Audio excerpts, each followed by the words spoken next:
Hey everybody, this is Jason back at you with another review. This time I'm continuing the Psycho series. I'm doing Psycho 2, and this time it's part 2 of a series that happens 22 years later.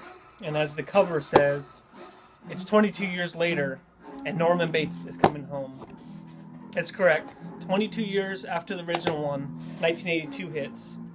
Um, Alfred Hitchcock has passed away, and this time it's the director is Richard Franklin, which is he's an Australian director. He's also a student of Alfred Hitchcock, so in my opinion, he is an outstanding pick to take over, because you think to yourself, man, nobody can replace Alfred Hitchcock. And I'm sure there's a lot of people that when they first heard that they were going to make another one, they're like, oh, no way. And so this review, I'll tell you what my honest opinion on it is. Does it hold up to the classic 1960 Psycho? We'll see. So again, the actresses and actors that played in here was, let me just go off. Anthony Perkins, obviously. Let's see, Anthony Perkins. Vera Miles actually makes it back, which she played Marion Crane's sister, Lila Loomis. And so that's what makes it outstanding, is you do get Anthony Perkins and Vera Miles to play again. You have Meg Tilly, who is, you can't call it Norman's love interest, but somebody that gets real close to Norman. I do love Meg Tilly in this. She does a fabulous job in this. So Robert Loggia, he plays Dr. Raymond, which has been working with Norman in the institution. And lastly, Dennis Franz. He plays Mr. Toomey, the sleazy motel manager who took over at Bates Motel while he was gone. So we'll get right back into this. Right away, you're shown the scene of the shower scene. Of course, you got to throw that in there. It's the most famous scene. It kind of brings the mood back into it, so it's outstanding. It shows the kill. It flashes, up there, and Norman's screaming, blood, blood.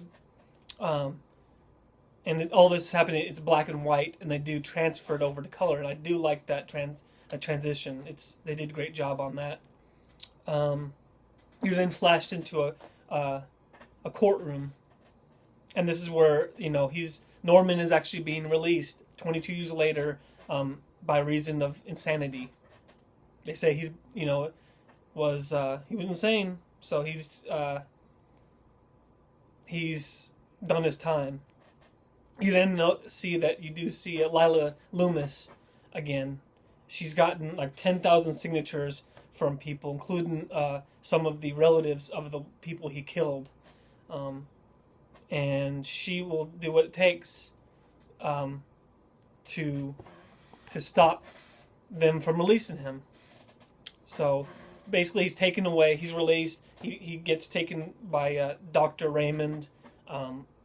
They go back to the Bates Motel, which is fantastic. That part, you really feel his pain, the memory of what had happened there.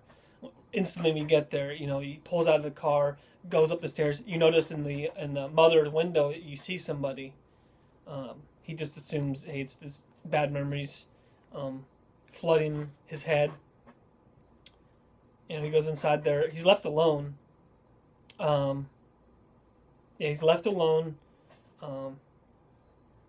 You get an awesome scene as soon as Dr. Raymond leaves. You see Norman taking his suitcase up the stairs, and he hears something, or the door handle rattle up over where Mother's room is. And you also get to see Anthony Perkins' son. I think his name is Oz Perkins, in the shadow, or I'm sorry, the glimpse of him in the door as young Norman. And the door creeps open, and you see a hand go out there, and then you notice that it was all on his head. The doors closed. His suitcase actually goes tumbling down the stairwell. Then you're flashed a little bit forward. You notice that they have given him a job at Statler's Diner, which is down the street from him, down the road. And you're also at this point you're introduced to Mr. Statler. You're introduced to Mrs. Spool, who's an old lady that works there. You are introduced to Mary, which is played again by Meg Tilly. You notice later on that she has had some bad times with her boyfriend in town, so he offers to take her back to the motel. FOC says, free of charge. So she follows him, and that's where you meet Mr. Toomey. He's been running the motel, and it's just very sleazy. It's like a sex motel basically, and it's not a good place. He kicks him out and tells him that he needs to leave. He then tells Mary to come up in the house, and she stays the night with him up in the house in Norman's old bedroom, childhood bedroom. You get to see a scene where he makes sandwiches again and milk, like the first part. He does that. What else? Let me see. So basically, we're gonna jump ahead a little bit. Basically, he sees notes throughout the movie, from his mother. He is not psycho in this, so he does not know what's going on. He claims he sees all these letters. Phone calls have been happening, and we don't know what's going on at this point. Basically, we find out that Lila Loomis has been, what we think, Lila Loomis has been trying to make him psycho again because she wants to put him away. We also find out that Mary is also the daughter of Lila Loomis. So the plan was at this point that they would make him psycho again, so then they would pick him up and take him back to the institution. Somewhere along the line, Mary actually got feelings for him, and she stopped doing it. You're seeing some kills here and there. And there's one of them that, in particular, I do like. It's the boy and the girl that goes into the cellar, and she runs away as Mother is after him, and he, you see his hand slide down, and he gets killed. But at this time, you don't really. You find out that both Lila and Mary claim to not have done it. And Norman hasn't done it because during this time he's upstairs in the attic and he's locked in there. So we're confused. We're totally confused as the audience, which is great. That's, in the first one you're confused also what's going on. So this is how his take was, to kind of confuse the audience. So they did a great job on that one. So basically, yeah, murders start happening. We're kind of just going to jump to the ending. Basically, Mary notices that Norman has. He believes that he's the one that he's the one killing everybody. He believes that he's become psycho again, and honestly, I don't think he is really psycho, but he does believe it. And Mary, does the thing where she dresses up like Mother to prove, hey, you're not, you're not talking to Mother on the phone because I'm Mother. By this point, Norman's pretty much gone. So they have a struggle, one of the most gruesome struggles I've seen. You get the knife in his hand. It's very gruesome, stabbing in there, and he grips the the knife and just it's really gross. I know if you've seen it, you know what I'm talking about. They did it's outstanding, and then they're in the basement, and then he's down there. He's really hurt because all the blood that's he's lost, and he's struggling where the coal is on the back. And then she notices that her mom, Lila Loomis, is dead inside there, and that was pretty cool how they did that. It was really gruesome, and the music that they played in the background, the music in this entire series is great. In fact, the music on this one is done by, let's see. Oh, here we go. Jerry Goldsmith. He did a great job on this one. He did his own twist on it, and then, along with some of the original music, which is great.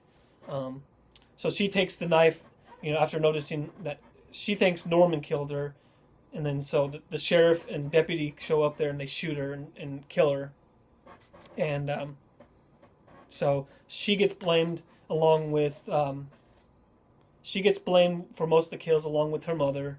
They believe that she killed her own mother. And then at the end of it, there's a surprise ending of it. We find out that Mrs. Spool is also, she knows she's the sister of Mrs. Bates, Norma Bates, and that Mrs. Spool is actually Norman's real mother. And so she goes over there. He makes some tea for her, and while she's explaining what's going on, and spoiler alert, he kills her with a shovel after he had already poisoned the tea, like he did. That we find out later on in the series, his own mother. So she's dead on the ground, and he goes to flip on the Bates Motel lights, turns it on, and you notice that at this point you believe Norman's Psycho again. So that's it. That was Psycho 2. Again, this DVD, real quick, was done by Shout Factory. They did a great job. It's a great Blu-ray. Definitely get this one. Shoutfactory.com. Go ahead and look at the list of their Blu-rays. They do a fantastic job on this, and this one is this one's awesome right here. So out of 10, I'm going to honestly give this 9 out of 10. Very strong 9. It holds very strong to the original. To think that this is 22 years later, it's very strong towards the original. And I know for a fact that Alfred Hitchcock would praise this one himself. Honestly, he would. So 9 out of 10. Highly recommend it. Go ahead and watch watch part 1 and then watch this one too. It follows it very well, and they did an outstanding job.